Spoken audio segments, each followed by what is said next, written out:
Okay, so first of all, thank you for coming to this presentation. It's a great honor for me to be at Dutch PHP conference. And to be honest with you, this is my very first conference. Because it's my first presentation, you probably don't know me, so let's begin with an introduction. So, yeah, does this work? Okay. So my name is Szymon Szymański, just can call me Simon. And I'm the current head of PHP department at a software company called The Software House, based in Gliwice, Poland. And as a software developer, I went through a myriad of projects and participated in product maintenance, just like many people in the IT industry. During my career, I was a witness of many programming talents and great, lovely code bases. Having that already behind, let's talk about why exceptions in general. Well, it seems obvious, right? Exceptions, programming construct, programming mechanism, it's used for error handling, right? What to tell about it? Well, I will add some context to it. When I got promoted to my current position, I gained a new set of responsibility and a new perspective. Among those responsibilities, code quality analysis and broadly understood research was in them. So I discovered in that process that exceptions, by and large, are ignored. They are just presented as simple programming mechanism constructs, even a control flow, which isn't really true, because exceptions and general error handling is a so wide topic that we can discuss it for many, many hours and scrutinize every bit of that code. So that's the main reason, because I have interesting discoveries, and I would like to share my thoughts with you about this. So, for a more interesting presentation, let's introduce an actor which will help us explain some examples. So, say hello to Ron, a freelance developer that mainly focuses on simple websites, like CMS-based, maybe some static sites, nothing really complicated. WordPress is also an option for him. So one day he decided to skip freelancing and join an IT company because he saw that accounting isn't his thing and debt collection also. So soon enough, he found his job, his dream job, and he got his first task, which is create a general file abstraction system. You'll get an ID for the resource and deal with it. Okay, so here's quite a novice, and he created something like this. Well, nothing advanced, right? So sure, at his first code review, he got some feedback, like, you know, we have 2019, and we have PHP 7 in our hands, so maybe you should do something about it. Maybe you should signal it a little bit better, and an error situation a little bit better, or, well, you just use some types, okay? So he took that advice, went back to his desk, eagerly created something new, and he came up with this. Not quite what they wanted, and to be honest, on the second code review, he got some other feedback about, let's say, SPL file info. They use in their project SPL file info. You should use that object. And also, this won't work because in the project, we convert all PHP errors into exceptions. So it won't work. So try to do something with that. OK? So what he did this. And question to you, people. Have you seen this type of code in your code bases, in your career? Yeah, I see some hands rising there. OK, so let's ask ourselves a question, why this occurs. Any ideas? Somebody vote? Yeah? A lack of exception handling further up the chain. Also? OK. Something else? Okay. Well, what I meant by asking this question is that why people return primitives in the cache. I don't think it's really good, and I mean, let's see at the exception. The exception isn't telling us much. So obviously, he doesn't know much about exceptions. So why people don't know much about exceptions, right? So this is the question that I'm asking. And I could blame this in many ways, but I've decided to select only three critical factors that, in fact, in my career that I've seen apply to this. And the first is that PHP is easy to start. This is an awesome feature of PHP, right? Because you can just go through some tutorials, maybe an online course, right? And you're easily, well, you're ready to go, in fact. You just take a framework, some libraries, and you're already doing advanced stuff. You just need like 3 or 6 months, and you're ready to go. And because of that, because it's really easy to start, you can skip a lot of fundamental knowledge that is essential for the development. So that's one of the reasons. The second is PHP has historical baggage. And by that I mean, well, you know that PHP wasn't never designed as a programming language at first, right? It was a simple script that was, it was to produce just home pages, right? That was the first name of PHP, because today PHP is PHP Hypertext Processor, but back in the old days, it was a personal homepage. So that's the history of the name. And why I'm talking about this is because currently PHP has this schizophrenic nature, because you have the procedural world and the objective world. And if you are a newbie, if you are a greenhorn, what would you choose? A simple procedure where you need to just fit some arguments, or create an object from a class and think about abstraction and think what to do else with the object? Well, the answer is simple. He would use a procedure. And this advocates using procedural style and also types. And the third point is that the community is a little bit outdated, and because PHP is quite an old language now, we have a lot of content on the internet. And if you are a newbie, you try to find everything on the internet: Stack Overflow, forums, Google groups, whatever you have there. And in fact, a lot of those posts, a lot of that content is outdated, but newbies don't see it in that way. Other thing is that we have a lot of PHP veterans, and those guys, people in general, they remember PHP from the procedural phase. And they have a lot of habits that, in fact, work for them, and they're often seen as mentors, so they pass the knowledge to our new developers.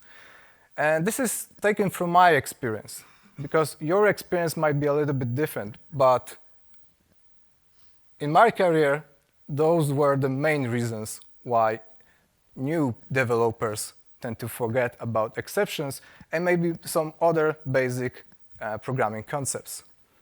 So, having that covered, let's talk about another thing in exceptions, mainly where to place them, and we'll use a long calculator example that Ron created for us to explain everything. So first, let's look at the code. What we can tell about this piece of code. It's not the best, obviously. It's not very helpful. But let's think, should the calculate method throw an exception? If Ron decided that the value object or entity or whatever that is passed to the method should be correct, and he validates if the incorporated data is fine for the calculation, maybe this exception is fine, right? Because, in fact, that's something that he cannot predict or fix himself. But let's imagine another business case where we have a big set of data, and to process them, we need to accept the fact that some of those records might be incorrect. So if we expect a record that will be passed to this calculate method to be incorrect, should the exception still be here? Well, in my opinion, no, because the situation is no longer special.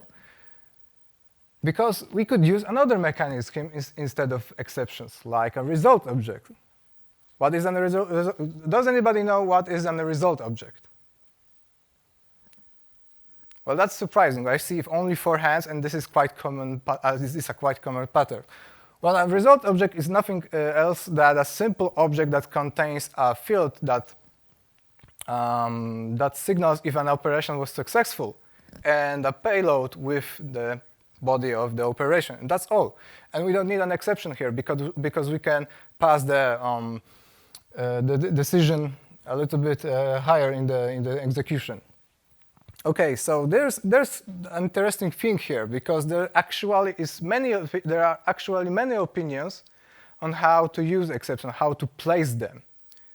So when do you know that you need an exception? Anybody can answer that? How do you know where you need to put your exception? Yes? Something that can be thrown in your code. Yeah. But well, okay, it can be thrown, but when do you know it's correct, that you need it? When do you know that you need to create an exception for a specific situation? Yeah? When you can recover from it further up the call stack or handle it or something. Okay, that's valid. Okay, but that's really technical, really technical. And I did a research on this.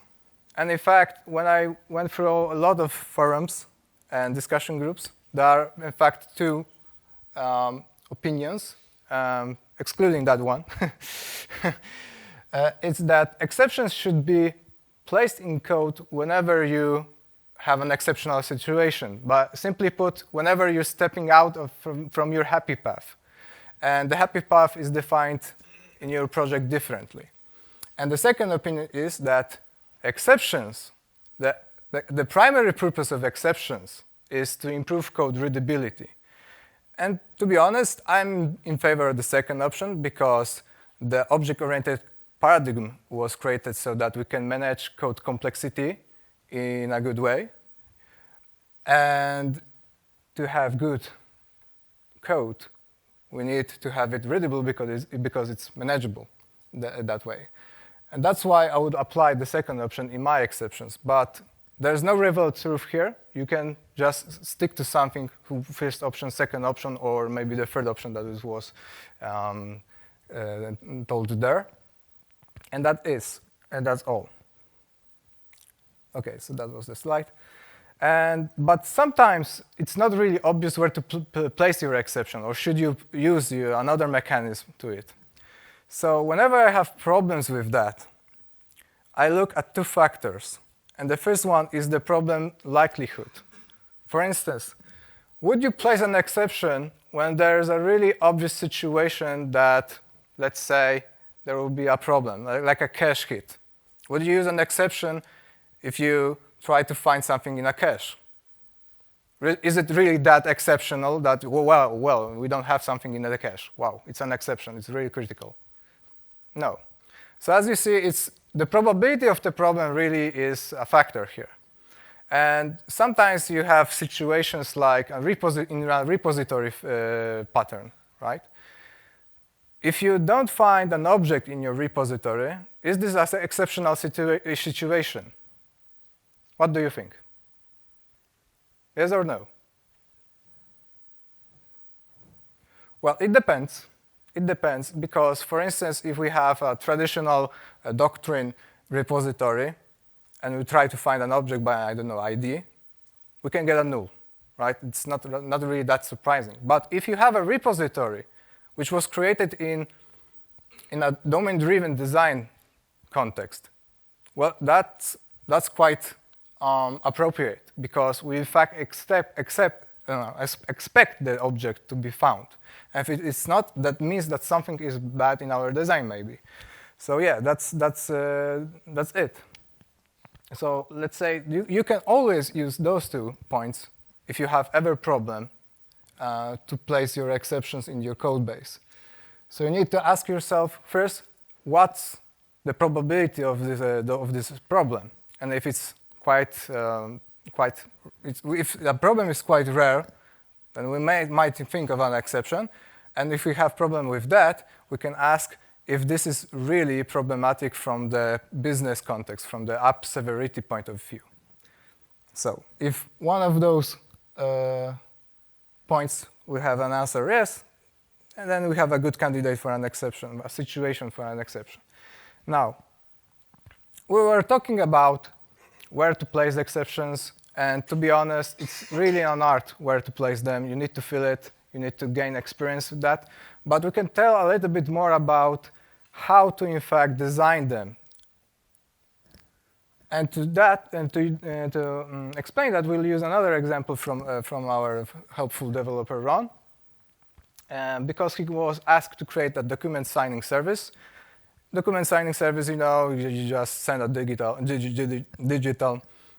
document to a service, you sign it, and you get a post back about the result. So let's go to the example. And in this example, Ron created, in my opinion, a very, very typical situation. I've seen it over and over again. So what do you think about this exception design? Is it good? Is it bad? Does it cover? Is it helpful?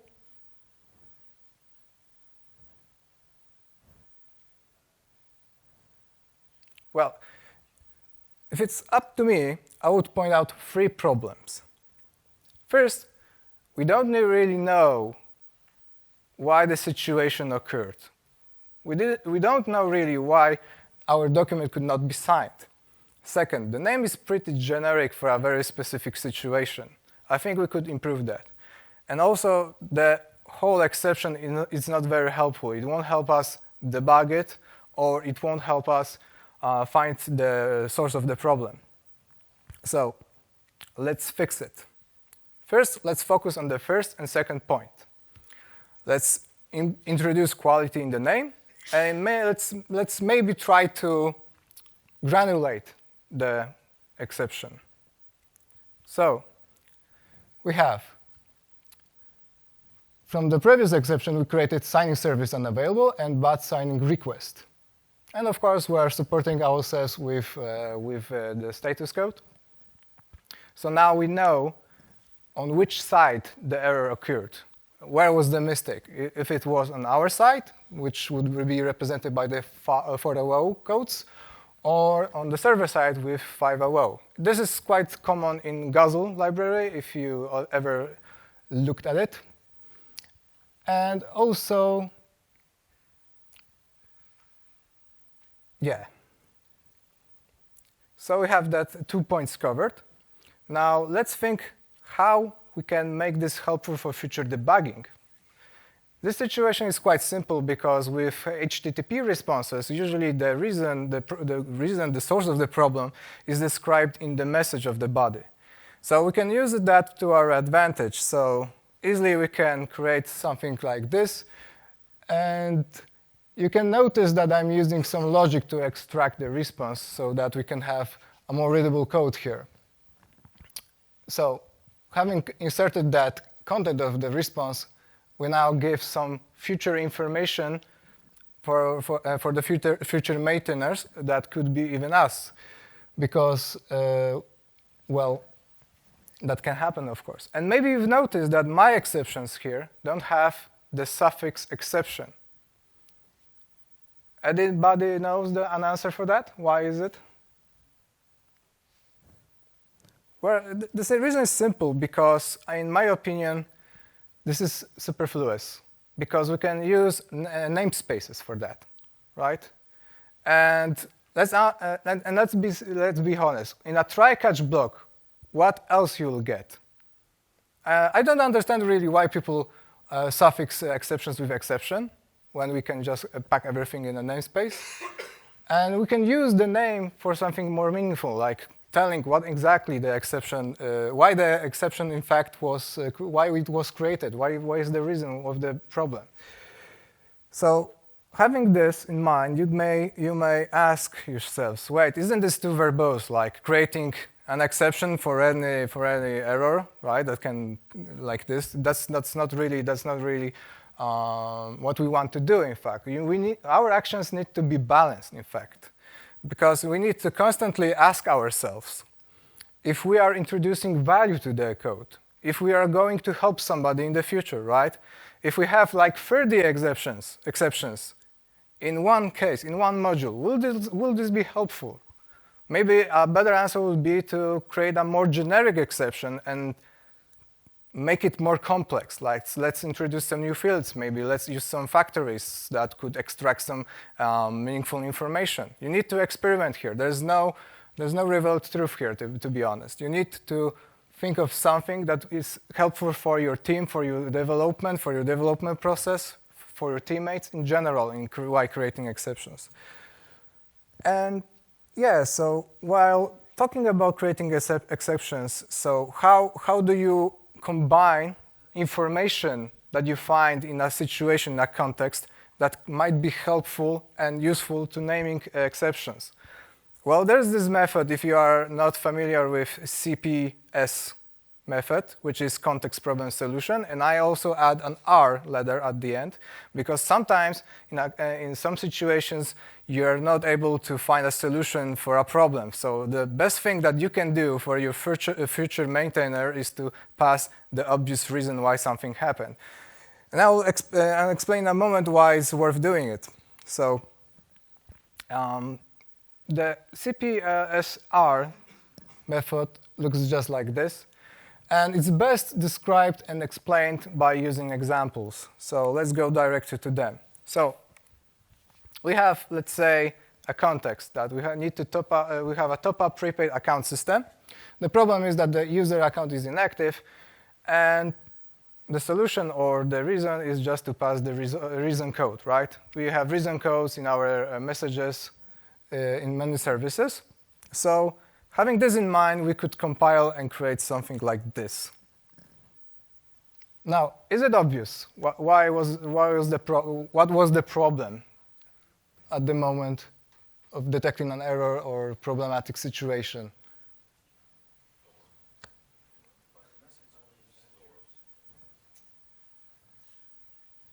OK, another example. Custom query defined in a config file. Right, you have some kind of static query that needs to be executed in some service, and we found an unrecognized token in the string. So what else we can do here if not just point where the erroneous token is? Well, we cannot predict what the person had in mind while creating that string. So the only thing that we can do is just point where is the bug. So having this in mind, we can create something like this. And that's all. Of course, when we cast this object to a string, we can make a more meaningful message here. This is only at the point of creation. So why put the effort here? Right? Because you need to think a lot around those exceptions, and you need to think how to balance it, and if I'm not overdoing. So the reason for this, why to name exceptions in this way, why to think them in such a way, is really simple. You add to the code poetry philosophy. You also help people in future to diagnose problem easier and to improve the understandability of our problems. If you have good granularity of the exceptions, a new developer that is introduced in the project will have a better understanding what he can expect from the code base, what kind of errors can happen. And of course, faster problem solving. And to prove that, I'll just give you some screens from Greylog and from the profiler that gives you really comprehensive, really good explanations. Just look at the top and down, and you already know what's happened and where, in fact.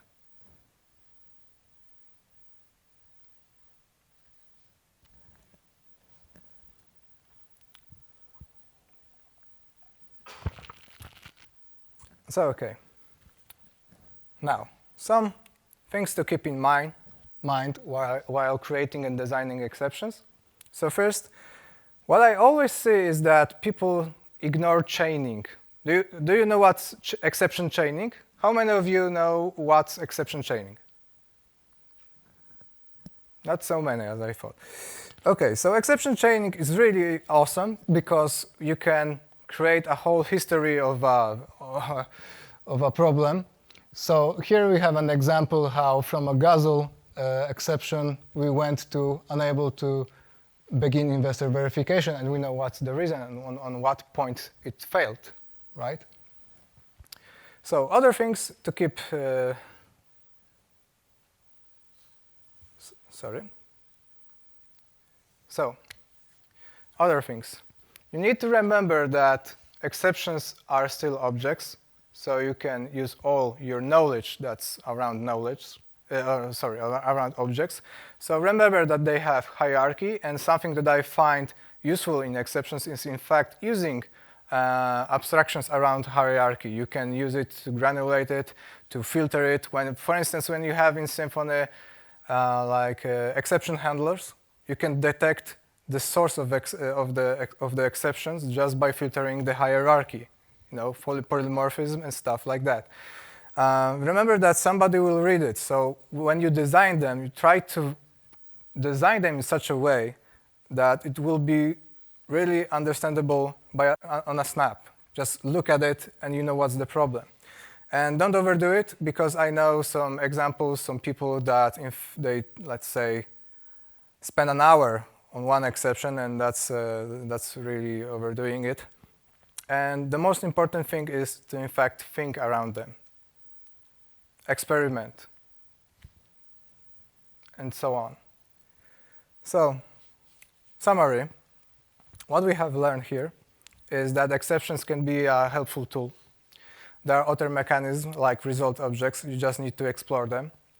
And so now we discussed how to place them, how to create them, and why are they helpful. So, once again, thank you for coming for this short presentation. I hope you liked it. And if there are any questions, then we have plenty of time to discuss it right now, or you can ask them now.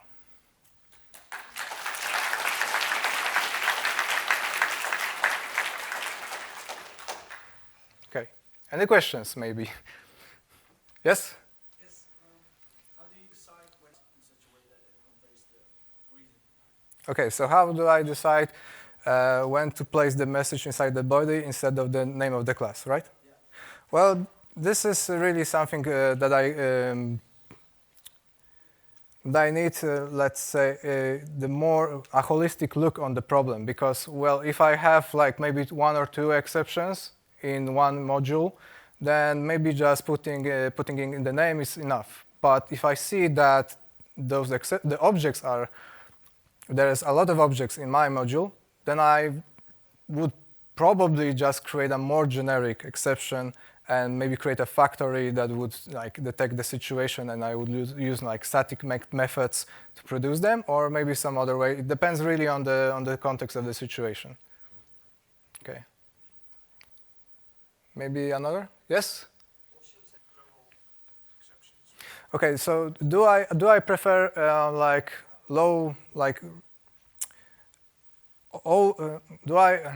to rephrase it? Do I, in my applications, create exception stacks for every module instead global exceptions for the application? Well, the answer to that question is also depends, because if it's a big application, let's say we are producing a microservice approach application, or maybe some more complex monolith application, then if it makes sense, because we have, let's say, many business domains in a monolithic application, then it makes sense, because it helps you narrow the problem.